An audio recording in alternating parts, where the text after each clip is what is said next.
Un jour, mon fils avait des problèmes d'élocution et de parole, et la pédiatre a dit il ne pourra. Il a des troubles de langage, il ne pourra pas bien correctement parler, il faut aller voir une orthophoniste. Et ma femme m'a dit ça, et la peur a commencé à me saisir. Je me dis, purée, mon fils que j'aime, je vais l'amener chez l'orthophoniste toutes les semaines, m'asseoir et le regarder articuler et faire des choses et dire des choses. Oui, je reconnais, il a des difficultés. Et alors que je suis là, elle vient de me le dire, j'avais médité 1 heure dessus, à penser à la situation, et je me dis, oh non, c'est pas possible. Et je descends les escaliers de ma maison, et là, tout à coup, l'Esprit de Dieu me parle, et il me dit en descendant les escaliers, elle a menti. J'ai regardé mon fils, je lui ai dit, Louis, elle a menti.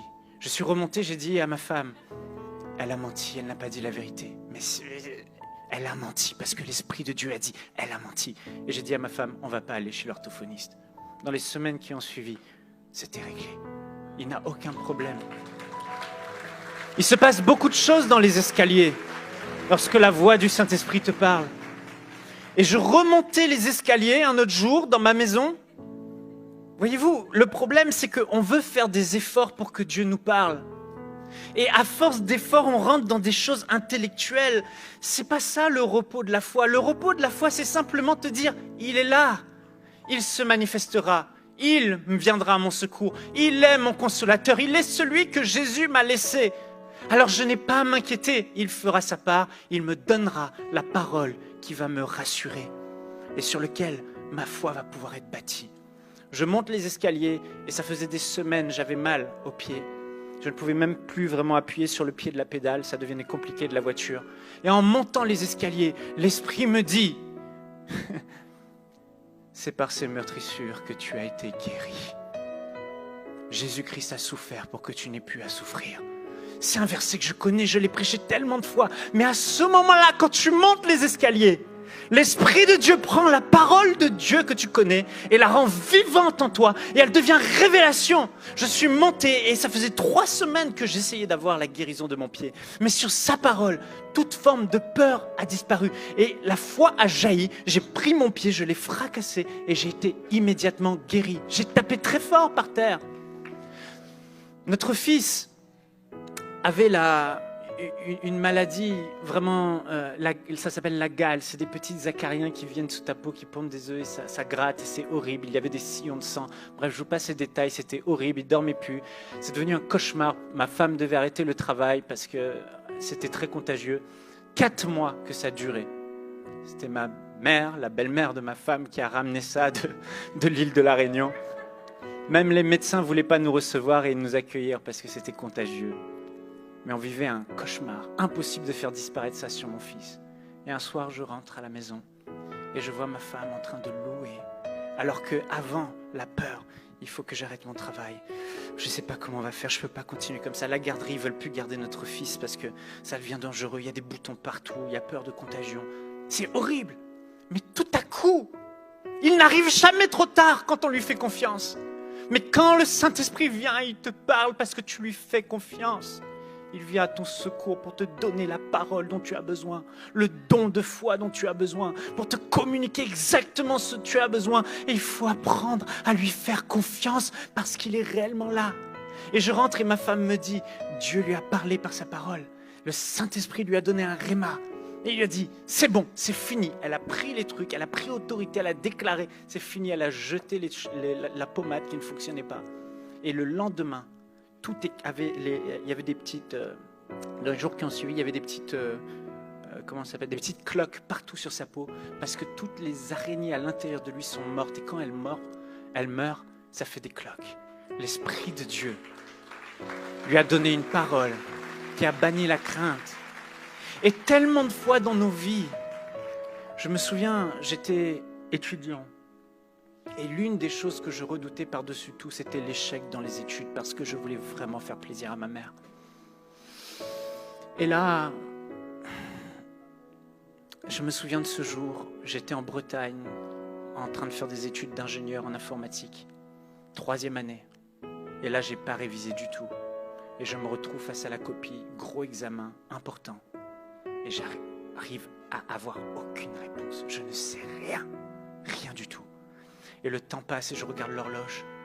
Et puis là, je vois que je vais avoir un 0. J'ai jamais eu de 0 dans ma vie. J'étais toujours premier ou troisième de la classe, dans le top 3. Et là, à un moment donné, en plein examen, mon corps devient littéralement paralysé. Je n'arrive plus à bouger pendant environ 10 secondes, totalement tétanisé. Je ne peux plus bouger. Une angoisse me saisit. J'ai des manifestations terribles dans mon corps. Et voilà, j'ai eu une très mauvaise note.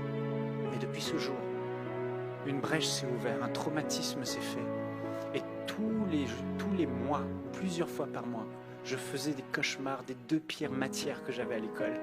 Biologie et je ne sais plus quoi, mathématiques. 2 cauchemars. Et j'avais des mauvaises notes. Et là, en pleine nuit, je me réveillais, ma femme était réveillée. J'avais de nouveau une crise de panique et ça a duré pendant des années et des années. Je me levais totalement tétanisé, angoissé. Le stress se manifestait à un tel point que la peur était là. J'ai prié, etc. Mais à un moment donné, au moment où je ne m'y attendais pas, le Saint-Esprit est venu dans un rêve. Et je me suis retrouvé face aux 2 pires examens.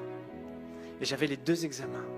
Et je suis le premier à me lever et à donner la feuille de l'examen au professeur. Et il me dit, quoi, tu as déjà fini? Il regarde, il fait, mais tes feuilles sont vides. T'as rien rempli. Je le regarde, je souris. Et je lui dis dans mon rêve, Dieu a un autre avenir pour moi. Plus jamais. C'est revenu alors que ça faisait des années où c'était là. Parfois, je démarre une campagne de dons. Lever 5 millions d'euros, lever 3 millions d'euros. Et je me dis, mais Seigneur, comment on va faire? La peur me saisit. Mes jambes commencent à s'engourdir. Mais tout à coup, je me souviens d'une chose, le Saint-Esprit est là. Dieu est là. Dieu va faire ce que je ne peux pas faire. Et tellement de fois, face aux différents défis, la peur est là au début, mais elle ne demeure jamais. Et j'ai appris une chose, c'est à ne pas m'inquiéter sur ce qui va se passer, parce que je sais qu'il est toujours fidèle, le Saint-Esprit, que Dieu t'a donné, que Dieu a envoyé. Il est toujours fidèle et il se manifestera et il te parlera. Et lorsque, au milieu de cette épreuve et de ces difficultés, tu entends la voix de l'Esprit de Dieu te parler, cette voix devient une révélation en toi et toute peur disparaît. Pour chaque campagne de dons, j'ai un réma. Parce que pour chaque campagne de dons qu'on fait, il faut un miracle. Les amis, les grands pasteurs, des gens que je connais m'appellent, mais ils disent « Mais vous êtes fous! Ça ne marchera pas, vous n'y arriverez pas !» Et quand je commence à raisonner, je me dis « C'est pas possible ! 100 000 euros par jour pendant 90 jours qui tombent sur notre compte bancaire, on vit des dons, c'est pas possible ! Mais comment je vais faire ?» Tout à coup, à chaque fois, l'Esprit de Dieu dans les moments difficiles vient et me donne une parole qui fait toute la différence. À un moment donné, il nous fallait lever 8000 partenaires qui donnent mensuellement pour soutenir notre œuvre. J'ai regardé les statistiques, j'ai dit c'est pas possible. C'est pas possible, vu le nombre de vues qu'on a, il faut que ces fonds viennent d'Europe, c'est pas possible. Et là, je me confie en Dieu. Et tout à coup, l'Esprit de Dieu va te parler. Il va te donner une parole. Tu n'as pas besoin de maîtriser, de contrôler les choses. Tu n'as pas besoin d'essayer d'avoir une parole. Tu as juste besoin de te dire que le Saint-Esprit sera là au moment opportun pour venir à ton secours et pour te consoler et pour te donner ce que tu ne peux pas avoir par toi-même.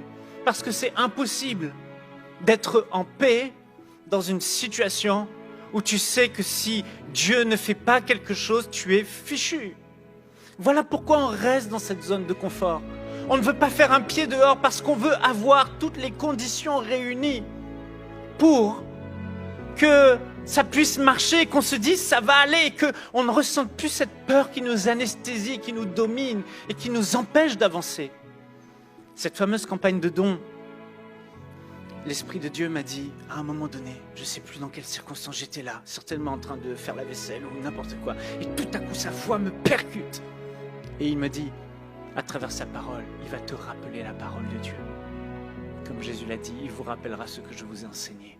Cette parole de Dieu qui demeure en toi, que tu as lue, que tu connais, tout à coup va devenir vivante pour telle situation précise qui crée une peur et un stress dans ta vie.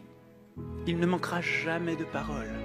Il ne manquera jamais de paroles à te donner pour chacune de ces situations. Et laisse-moi te dire, une parole du Saint-Esprit, une seule, suffit à te maintenir dans une paix extraordinaire et à chasser toute forme de peur dans ce domaine. Et cette même parole peut demeurer éternellement, toute ta vie, et faire en sorte que jamais la peur ne revienne, parce que cette parole a été donnée par le Saint-Esprit. Il m'a dit, Michael, quand cette